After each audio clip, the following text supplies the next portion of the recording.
The NC State Wolfpack were definitely howling this past spring NFL draft time. That's because they tied LSU and Ohio State for second amongst most players taken in the draft by one school. That's right, 7.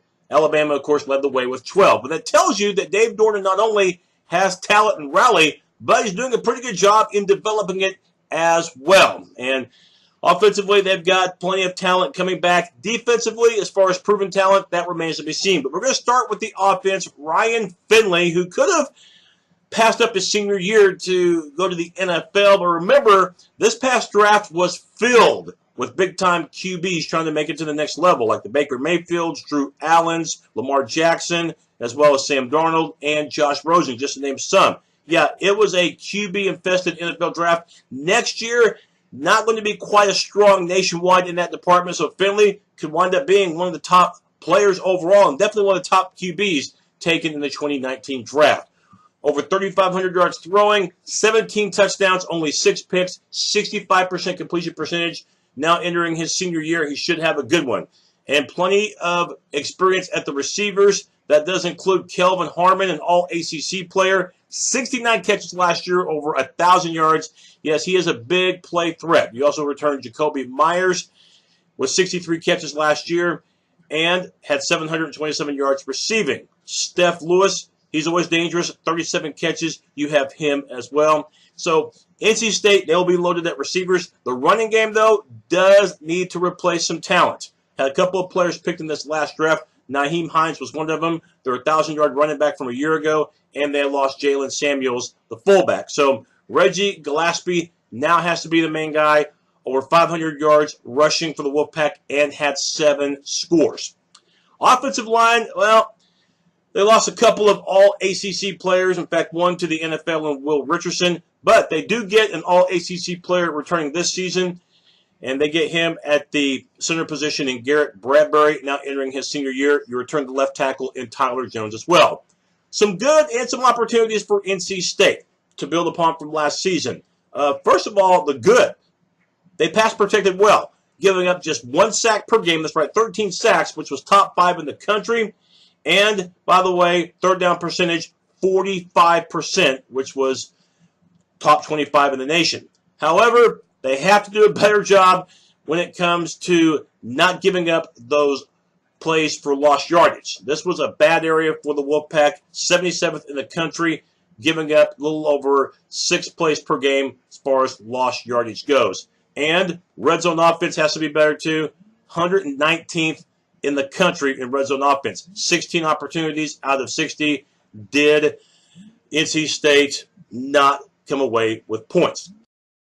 Let's talk about the Wolfpack defense, and they suffered a lot of losses. Not just the fact that Bradley Chubb's no longer there, the 5th overall draft pick by the Broncos, but you also lose Kentavious Street, B.J. Hill, and Justin Jones. That's right, all 4 of the defensive linemen not only no longer with the Wolfpack, but all 4 now in the NFL. That's right, all 4 were drafted. This was a defensive line that was largely responsible for the Wolfpack, averaging 6.5 tackles per loss per game, which was top 50 in the country, and a little over 2 sacks per game, which was 44th best in the nation. So those guys, yeah, I'd say they'll be sorely missed. We'll be putting that mildly. So you rely on some players who were a part of that 2-deep rotation last year up front for NC State. Darian Roseborough will be one of them. 76 career tackles for the senior. 33 of those tackles occurred last season.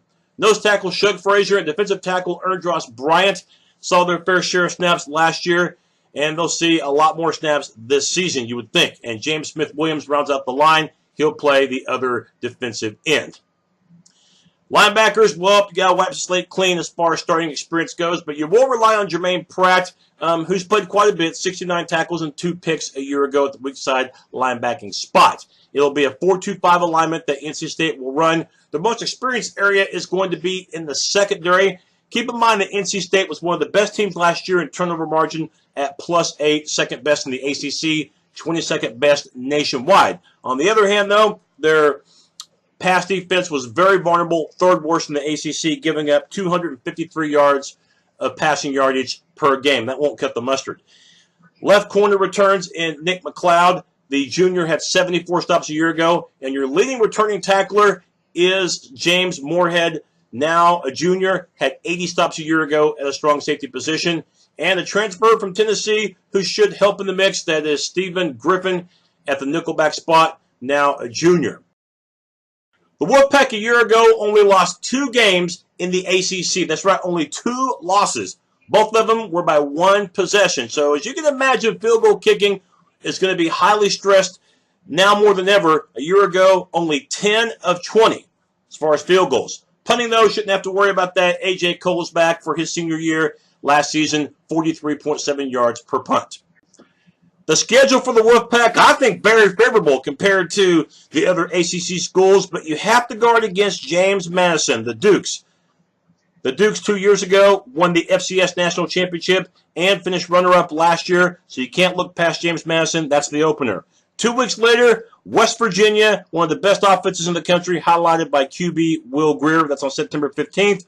The ACC opener 2 weeks later should be a piece of cake against maybe the worst team in the Coastal Division in Virginia. So it's possible for NC State to get off to a 5-1 start, possibly 6-0 if they can pull off the upset against the Mountaineers, before getting 2 weeks to get ready for Clemson. Got to play them on the road, the 3-time defending ACC champions. You can see the November schedule, getting the Seminoles and the Demon Deacons at home, back-to-back games. That helps. What doesn't help, though, is that you have to play both teams within a 5-day stretch. But one thing you don't see on this schedule, and the reason why I really like it, there's no Miami, there's no Virginia Tech, there's no Duke. Probably the 3 best teams from the opposite division, and you dodge them all. I don't think NC State's going to win the ACC Atlantic. Just too many players to replace on defense, plus offensively. Will the ground game be the same? That remains to be seen. However, the passing game is going to be terrific, and this schedule really works out for the Wolfpack. So I've got them finishing 3rd in the division. That's my look at North Carolina State. We'll see you next time.